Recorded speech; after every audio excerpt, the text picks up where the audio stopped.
Good evening, everyone. I am Indranuj. Once again, I am back with my new video, and this time it is on the individual novelists in the Victorian age who achieved greatness with their unique creations.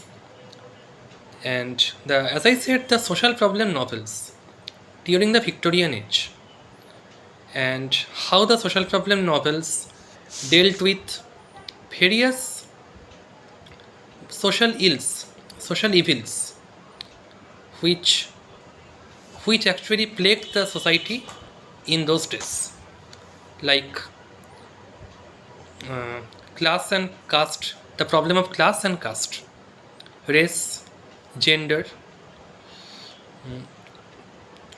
poverty, conditions in factories and mines, violence against women, child labor, overcrowding in the cities, poor sanitation, industrialization, all these things. I mean, there was a social tumult, a tumultuous situation in the Victorian age, and the exploitation of the proletariat class, the lower strata of the society, by the bourgeois, the upper caste, the aristocratic section.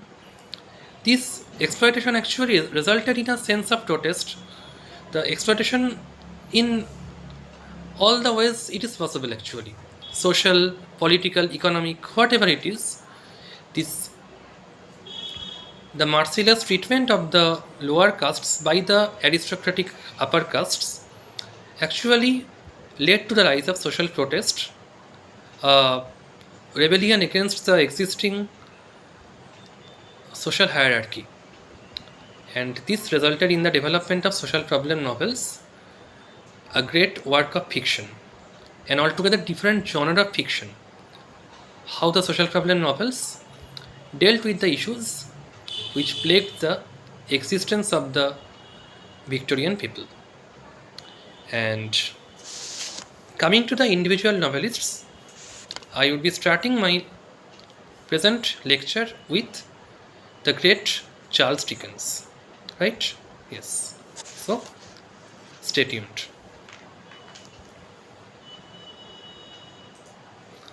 Okay.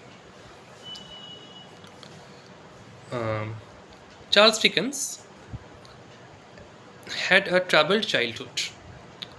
His father was imprisoned in Marshalsea prison, and this is why. And he also had to undergo the means he was exploited. He was oppressed by the society as a child, and this is what makes his novels more autobiographical in their content. Coming to Coming one by one to his novels, David Copperfield. So David Copperfield is obviously highly autobiographical and deals with the problems of society, class, and poverty in Victorian England, as I said in my introductory lecture. Here, David, the character, who is raised by his stepfather, Mr. Murdstone, and by Betsy. She also raised David, who was initially an orphan. And then the novel shows the ups and downs in the life of David. What means what made him work in the factories? What made him work as a secretary under Dr. Strong? Right. And gradually, after having a troubled childhood working in the industrial belt, David raised the bar of his existence. He climbed up the social ladder by his own hard work and determination, and finally he turned into a successful gentleman at the end of his life. So in whatever he did, it was done through sheer determination and resilience and perseverance. A tendency to defy the social evils, the social problems and the odds befalling him, David rose to the point of glory in the ultimate walk of life. So this is David Copperfield, one of the most important social problem novels by Charles Dickens. And Oliver Twist. Yes. Who can forget Oliver Twist when we are dealing with Victorian social problem novels? The Oliver Twist, the novel, has an alternative title, which is The Parish Boy's Progress. The Parish Boy's Progress is the alternative title of Oliver Twist, and this is something important to note down, because occasionally these types of questions are seen in the UGC NET exam in paper 2 English literature. So please take a note. In this novel, Oliver is the protagonist. Once again, he is much like David. He is apprenticed to Mr. Sowerberry, the coffin maker.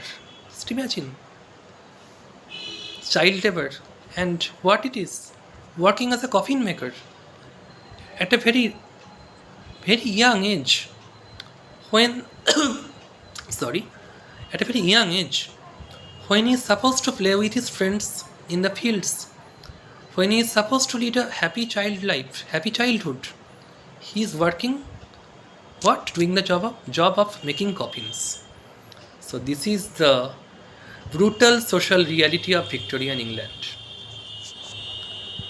And you can read this novel, Oliver Twist, and you would find it very interesting. Then comes Great Expectations. Once again, Pip, an orphan. He is not raised, but he is, we can say Magwitch was a well-wisher of Pip.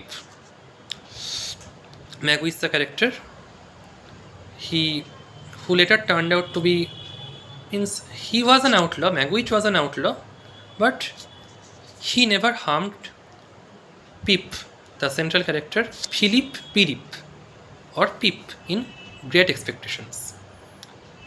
Pip also had a very troubled childhood, and then he was in love with Estella, who was raised by Miss Havisham, and ultimately Pip succeeded in life. So that's a very beautiful Victorian novel.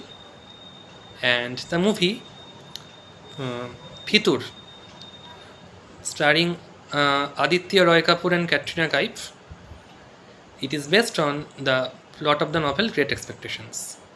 Okay. So this is what is all about. Read this novel, you would find it very interesting. Then the Tale of A Tale of Two Cities. A Tale of Two Cities, it's another masterpiece by Charles Dickens. And what makes it more intriguing is that this novel portrays the exact scenario of the French Revolution, the backdrop of the French Revolution. A Tale of Two Cities was initially inspired by a play known as The Frozen Deep. The Frozen Deep. Just Google it and you would find. And this novel portrays the social and political reality of the French Revolution and how England was affected by the same. Charles Turney and Lucy Manet are the central characters in this novel. It is actually, you can say, it is a love story in the backdrop of the French Revolution. And the idea of French Revolution was derived from Thomas Carlyle's French Revolution. There is a piece of non-fictional prose, and this work also has influence on this novel by Dickens. So read it, you would find it very interesting. A Tale of Two Cities. It's a must read for UGC NET. Then, yes, Hard Times. And Hard Times takes an unsympathetic look at utilitarianism. One of the what should I say, intriguing factors in Victorian England, right? So utilitarianism and Hard Times actually is a critique of this concept of utilitarianism, and it was published in 3 parts: sowing, reaping and garnering. And this novel has been set in a fictional industrial town in northern England called Coketown. It is modeled on Manchester, the English city of Manchester. Coketown is modeled upon that. Okay. So Hard Times, you can read and you would see how actually the reality of Victorian England is being shown in this novel. Okay.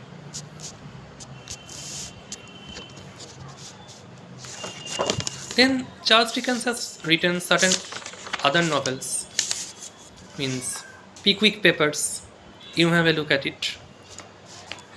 Pickwick Papers, also known as the posthumous papers of the Pickwick Club.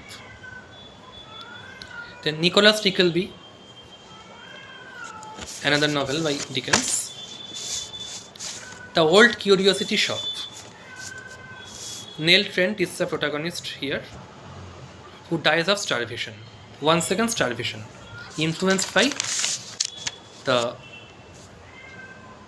overcrowding, poor sanitation, and social and economic crisis in the Victorian England. Okay. Bleak House. Bleak House portrays the corruption of British legal system. Yes. Little Dorrit. Dombey and Son. Barnaby Rudge.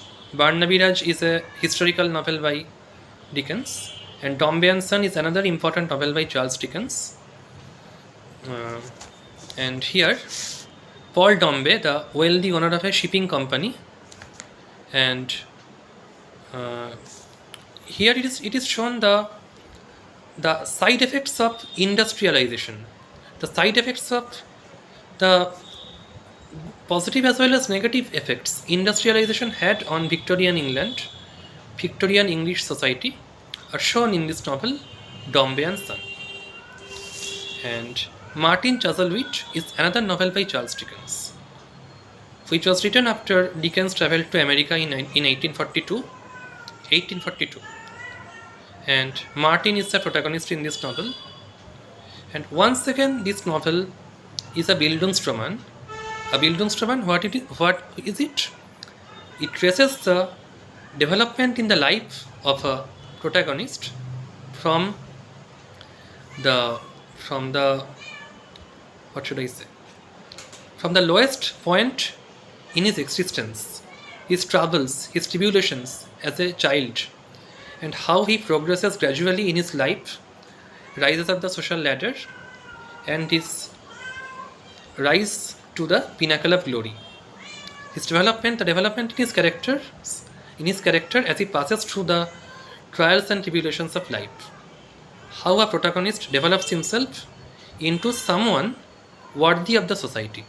This is Bildungsroman. So Martin Chuzzlewit is another novel by Charles Dickens. It is a Bildungsroman like